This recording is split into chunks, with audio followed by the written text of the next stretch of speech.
when you play Aurelion Sol, I feel like the game is about Aurelion Sol. It's about how you can affect the map. Well, that's great, because all of Fnatic's games have primarily been about caps. So this leans exactly into the member that has been stepping up and has been performing well. Now, of course, as it stands, Fnatic's record at 3 wins and 2 losses has them in 2nd place. They own the head-to-head with Kingzone. Of course, if they take down Royal Never Give Up, they will balance that out. They lost the first game, they'll have a 1-on-1, and as we get closer to the last few days, set ourselves up for potential tiebreaker scenarios. Making sure you are at least 1-1 sets you up well. Azale, there's no room for error though, so what can we expect in the early game? Who should we be looking at and why? I mean, so much of this for RNG is going to come down to actually tracking caps on this Aurelion Sol. They have some pushing lanes with Cho'Gath on the top side, you have pushing lanes in the bottom side, and Grave wants to get aggressive. But in order to do that, you have to have a read on where caps is. That comes down to communication. Anytime this cap goes off the map, that side of the map has to play safe. All right, let's keep our eyes on the mini-map and who will be reacting.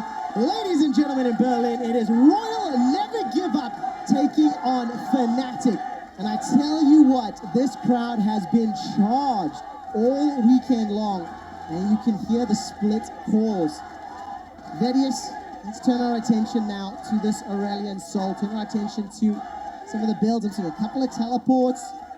Nothing too exciting just yet. And obviously the cleanse on that A-Sol mid. Yeah, it looks like he's decided not to match the teleport coming in from Zhao Hu. He will be running the phase rush to give him that bit of extra mobility, because one of the big things about Aurelion Sol is constantly repositioning in team fights. Your damage all comes from your W, and you've seen that in kind of the trends and changes when you look at their recent build paths. Often you'll see an early Rod of Ages into an immediate Rhyolites. It has had a couple of buffs over the last few patches and caps. In particular, he loves to go for a 3rd item, Shurelias, to get that additional movement speed and basically have the option of constant movement speed on his end and constant slows to his opposition.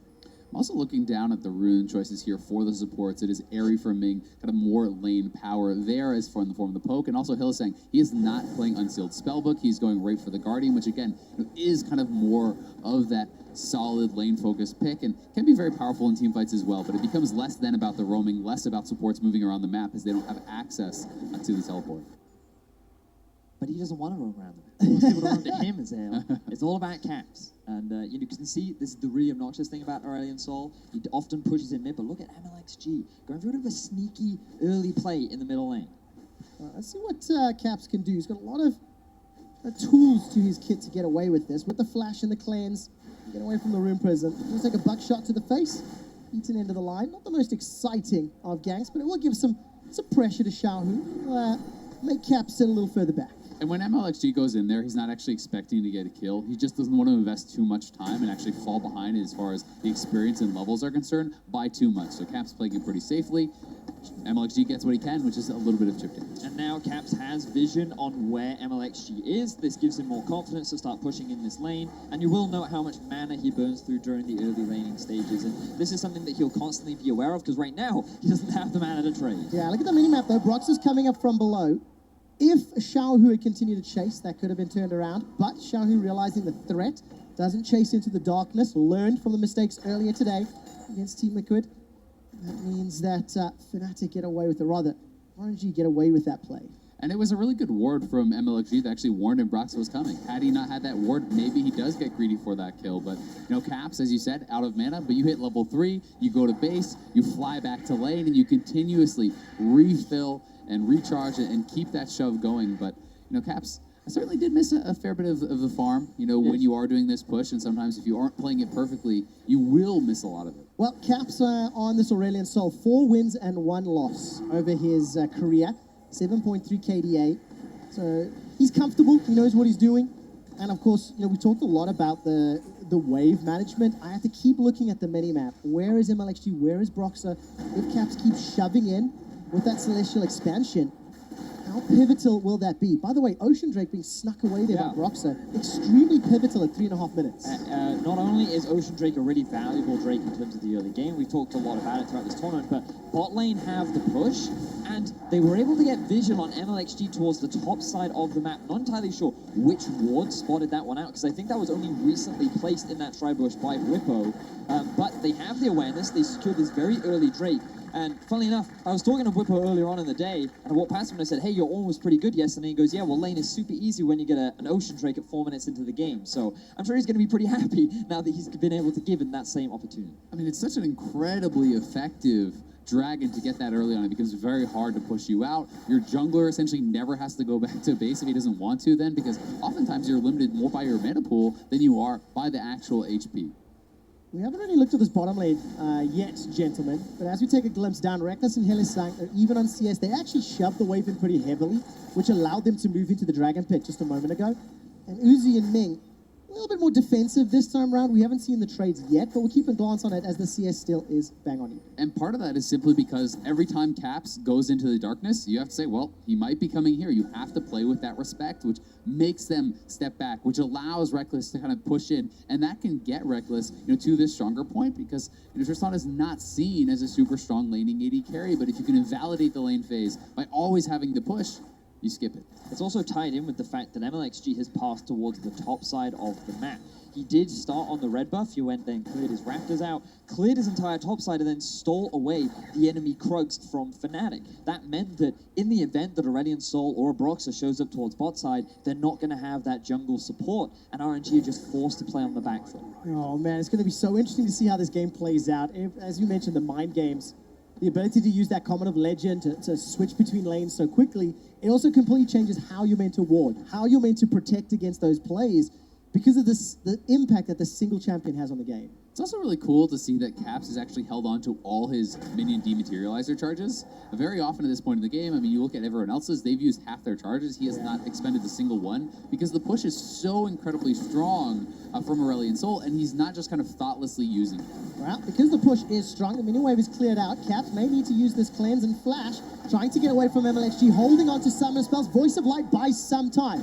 Flashes into the pit. Now Uzi and Ming, they're in fact in trouble. Defensive flash from Ming. Asol's going to join the party in a moment. Broxah is in range. Caps was able to use that comet to escape for now. Now we're going to run into Xiaohu. Flash forward. The Rune Prison locks down Caps. Star Surge will not find the stun, but there's enough damage. Broxah's looking to chomp down Xiaohu. Hylissang manages to zone away MLXG and Ming. First blood secured. Rocket jump comes out from Reckless as MLXG defensively flashes away. Now on the re-engage. That's one back for RNG. Fnatic bit off more than they can chew, and China fights back. Reckless not expecting the turnaround there, just jumping forward into three members. The immediate turn, all summoners blown. They blow up Reckless, and RNG turns in what was looking like a disastrous play into a good one. And you can just hear the eruption of the crowd. We are split down the middle right now here in Berlin as RNG find themselves 2 quick kills as an answer to Fnatic's aggression. Unbelievable start. Literally everybody but the top laners getting involved in the bottom half of that map. We'll start with the Caps being jumped on by MLXG. And you've got to think, with all these summoners down, it's going to draw more attention to the bottom side, but here it is once again. Hylissang immediately flashing in, proccing that passive. They force out the flashes from Ming, from Uzi, pushing them back, but this is, I think, a little bit much from Xiaohu. Broxah does a great job actually blocking the Qs. You can see him moving in between the two. He does, and immediately Xiaohu gets punished, and this is why Fnatic think they can go for more. And remember, it is Ming that has no summoner spells. Instead, they choose to chase onto MLXG, and a just fantastic punish from the rest of the RNG members. The pillar kind of acting against Fnatic as they end up getting collapsed on. All right, Caps is forced to use that cleanse. Oh, very nice collateral damage from MLXG. Gets him out of range of stun. The Voice of Light is still available for Caps. If Xiaohu goes low enough, he's going to get bursted down. Caps unleashes the heavens. It's not done yet. Look at the top lane. Brox and Buipo looking at double team. Let me flash forward into a decimating smash. 200 HP Caps is still coming up. left to burn through. Caps can come in. The Comet of Legend. He's flying high. Where's the Star Surge? Not going to be used just yet. Popped at the end, and one last hack. Fnatic take the leads. Caps is just everywhere in this game. The early Swifty Boots fights on the bot side. It's not done yet. Reckless gets burst out by Uzi and Ming. The engage shuts him down. Hylissang's running to the tower. He's going to get burst out by the Featherstorm. Tries to get some CC down in reply, but Uzi shuts him out. It's typically China that is known for their aggression, but it is Fnatic that are coming to play. Yet RNG are no slouches either. Kills across the board, fights all over the map, and it is both teams that find themselves with 2 quick kills. Yeah, so here it is again. Caps playing this so patiently. The roam coming up from Hylissang. RNG spotted him on the ward. They try to retreat, but this is just beautifully played by Caps. Hylissang tanking it up, and Caps able to finish off the kill. And then at the same time, 2 members on the top side crashing on. Yeah, and then you have the ability of Caps to just very easily roam up towards the top side. We talked about when you have an Aurelion Sol, one of his great strengths is his ability to roam, and if he can just come in and join these ganks, that's an easy way to pick up those early kills. Now, Reckless, he steps a little too far forward. Ming with another fantastic punish, and unfortunately for Reckless, he's not able to proc his jump in time, allowing RNG to find themselves 2 easy kills. Yeah, that was actually pretty careless play by Reckless. He walked forward into the feathers and got rooted, which guaranteed the grand entrance there, and he is disappointed with himself on that one. You cannot walk forward into the Xayah like that unless you can win the fight. You have to be cognizant of where the feathers are at all times. And that's exactly what punished Reckless. Him and Hylissang have already roamed to the middle lane. There's a lot of CC to come from. Rocket Jump, I think, even applied the slow. Winter's Bite for the stun. Fnatic look to even out the kill score, and it will be donated to Caps. 3-0. Coño, pues que subo a ver